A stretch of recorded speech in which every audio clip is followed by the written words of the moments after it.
Donc, bonjour Christine, j'espère que tu vas bien. Oui, ça va bien, merci. Oui, on va passer quelques minutes ensemble. Tu vas nous raconter ton beau parcours, tu vas nous dire un petit peu qui tu es. Donc aujourd'hui, on est là tout simplement parce que c'est grâce à Jean-Hugues Mousseau, puisque Jean-Hugues Mousseau a imaginé créer un magazine qui s'appelle Le ciel peut attendre. Il a créé ce magazine parce qu'il avait le souhait de démystifier le domaine funéraire. Donc c'est pour ça qu'on est là aujourd'hui. Et il met en lumière, on va dire, des entrepreneurs comme toi, Christine, aujourd'hui. Alors toi, tu es artiste peintre. Puis c'est ça que tu vas nous expliquer aujourd'hui. Donc, Christine, j'aimerais maintenant que tu nous dises deux mots sur toi, qui tu es. Ben, les deux mots que j'ai choisis pour m'identifier, c'est l'authenticité et la persévérance. D'accord, c'est comme ça que tu te définis dans la globalité. Oui, oui. Ben, OK. en fait, j'aurais pas en dire plus parce que je suis une fille patiente, je suis une fille d'engagement, je suis une fille de projet, mais l'authenticité, d'être vrai, c'est ma personnalité, c'est vraiment quelque chose qui est au premier plan. Et la persévérance, c'est une habileté, une qualité qui se manifeste chez moi. Donc, tu es artiste peintre, tu es à Laval, si je ne me trompe pas. Et puis moi, je voulais savoir, je suis toujours curieuse de savoir en fait comment on est arrivé un jour à être artiste peintre ou à avoir une vocation. Ben, pour avoir réfléchi, je dirais que c'est une vocation. Si on prend le mot vocation, c'est quelque chose qui est inné en soi. Oui.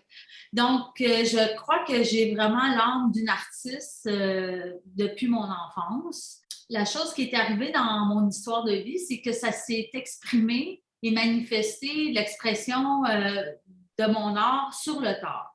J'ai vécu plusieurs obstacles ou des événements qui ont freiné le fait que j'ai pas pu exprimer ce côté-là artistique avant la trentaine parce que j'avais beaucoup de difficultés au niveau scolaire.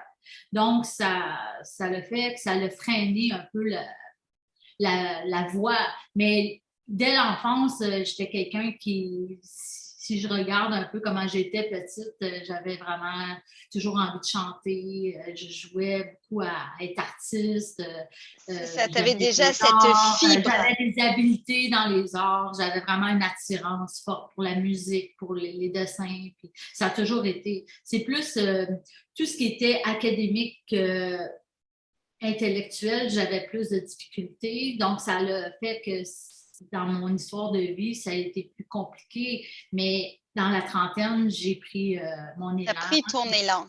Oui, c'est ça. Puis aujourd'hui, ben, je peux me reprendre. Je viens de débuter un certificat en art visuel à l'UQAM. Donc, tu sais, au niveau des études, ben, je peux me reprendre de cette façon-là. Mais le chemin, finalement. Mais pour répondre à la question, la vocation, je pense que c'est plus une vocation que juste. Je pense en C'est toute pas un hobby. sincérité de toi à moi, même si on me dit qu'on peut apprendre sur le tard, que ça arrive d'un seul coup. Franchement, je pense que moi, si je devais devenir une artiste peintre demain, ça me demanderait énormément de travail. Moi, je voulais savoir, aujourd'hui, on est quand même, tu sais, Jean-Hugues Mousseau, lui, il est dans le domaine funéraire, il s'occupe des préarrangements funéraires. Donc, il a vraiment une sensibilité pour tous les entrepreneurs à qui il demande de venir partager cette entrevue. Et pourquoi cette sensibilité, ce point commun, c'est ce fil rouge, il y a toujours la spiritualité et c'est quelqu'un qui aime beaucoup les arts. Donc, c'est sûr que toi, tu es vraiment dans l'axe. Donc, je comprends qu'aujourd'hui, Jean-Hugues est quelqu'un avec qui tu as l'habitude d'échanger. Moi, je voudrais savoir, donc, est-ce que tu penses que toi, qu'il y a une relation entre l'art que tu fais et la spiritualité? Assurément. Oui? Assurément. Est-ce que Ouais, tu ouais. peux me dire ça? Explique-moi. Ouais. Moi, je commencerai par donner la définition pour moi ce que c'est la spiritualité. Pour moi, la spiritualité, c'est ce qui donne un sens à ma vie. Et depuis, je suis toute petite, ma quête, elle est très grande face à la spiritualité. C'est vraiment de trouver un sens à ma vie, trouver un sens aux événements, trouver un sens aux relations, trouver un sens moi, face à la vie. Entre tout ça, c'est une grande quête et je suis très engagée depuis de plusieurs années à travailler ma spiritualité. Fait que donc, la peinture, c'était une autre façon d'exprimer ma spiritualité parce que ça demande de façon consciente ou inconsciente une connexion avec moi, mon intérieur. Donc, comment je me sens, ça se passe au niveau du senti. Fait que quand je commence un tableau, je commence à peindre, oui, il y a toutes les connaissances, il va y avoir le côté intellectuel qui va se manifester, les gestes, toute l'habitude, tout ça, ça va être conscient. Mais à un moment donné, dans l'exécution, il se passe quelque chose que moi, je n'explique pas. Il y a comme où je bascule dans un univers qui est à l'intérieur de moi, parce que les gestes, tout devient instinctif. C'est mon instinct qui se manifeste. Il y a comme quelque chose qui est plus grand que moi. Souvent, je me dis, je ne peux pas croire que j'ai fait ce tableau-là. Et je le sens du moment où je bascule, là, je ne suis plus dans le rationnel. Fait que oui, il y a quelque chose qui se passe, vraiment une connexion qui est inexplicable, mais il faut le vivre. Puis ça, j'ai une facilité pour moi d'avoir cette connexion-là à mon âme, surtout en passant par la peinture. Je pense qu'on peut le vivre. Il y a des gens qui vont le vivre à travers d'autres médiums, il y en a que ça va être par le sport, il y en a que ça va être par d'autres expressions artistiques, là, que ça va se manifester. Il y en a qui vont faire de la méditation, vont faire.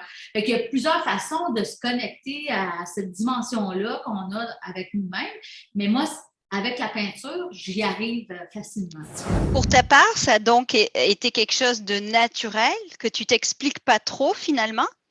Oui. Puis, c'est pas quelque chose que tu as appris? Ben, j'ai commencé de façon autodidacte, mais c'est sûr à faire des recherches, mais en gros, c'est très instinctif. C'est très instinctif, parfait. Je vois derrière toi, Christine, il y a une peinture, je présume que c'est la tienne. Oui, puis en fait, c'est des autoportraits. C'est un grand tableau que je me suis fait pour moi, là, qui était des figures des autoportraits de moi. Wow! Est-ce que toi, c'est le type de peinture que tu fais? Est-ce que c'est une peinture, donc, alors je ne suis pas une spécialiste en peinture, tu m'excuseras vraiment, Christine, pour ça. Je vois, il y a d'autres éléments derrière, c'est pas de l'abstrait que tu fais. Tu es plus sur… Quand même, dans la plupart de mes tableaux, ce qu'on appelle, c'est un style contemporain. D'accord. On va dire semi-figuratif. On peut reconnaître des choses de la réalité, mais il y a un mouvement, il y a une gestuelle qui peut être abstraite, mélangée avec le c'est magnifique. Figuratif. Est-ce qu'on va appeler ça semi-figuratif? Mais je ne fais pas de la représentation portrait exactement de la réalité. Oui, puisque là, ça serait déconnecté à ton essence même qui est justement faire jaillir tout ce que tu as à l'intérieur, puis que tout d'un coup, tu parles. Là, quand c'est trop concret, ça ne peut pas marcher. Là. Donc, c'est ça. Et je me suis spécialisée, en fait, je me suis fait connaître de mon nom par les personnages. Pourquoi les personnages? Parce que ça représente l'être humain. L'être humain m'interpelle. Je trouve que être en relation avec les humains, c'est la chose qui est la plus extraordinaire, l'expérience la plus extraordinaire qu'on a à vivre sur cette terre.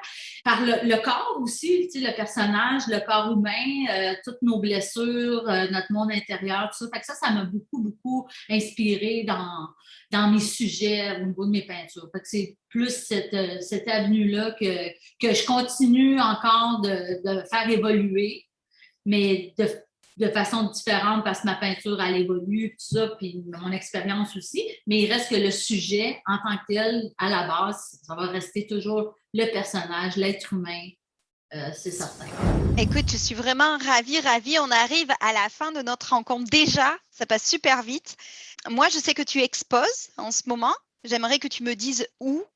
En fait, je suis en permanence à la galerie Le Luxor dans le Vieux-Montréal. D'accord. On peut retrouver sur le site Internet. J'ai un site Internet aussi, campoartiste.com, qu'on peut retrouver mes œuvres et plus de détails ou si on veut me contacter. Écoute, c'est excellent. Je te remercie beaucoup, beaucoup pour cette rencontre. Donc, je te souhaite une très belle continuation Fais-nous de beaux tableaux à venir. Hein. J'espère que ton inspiration va vraiment continuer dans cet axe-là. Merci d'avoir participé à cette entrevue qui permet de mettre en avant les entrepreneurs passionnés. Merci au magazine Le ciel peut attendre qui nous permet aujourd'hui d'avoir ce court entretien très, très authentique. Merci beaucoup, Christine. Merci à toi, merci à Jean-Eudes de m'avoir permis cette rencontre avec vous. Merci. OK. Il faut que ton cœur parle. On recommence. Allez, on recommence.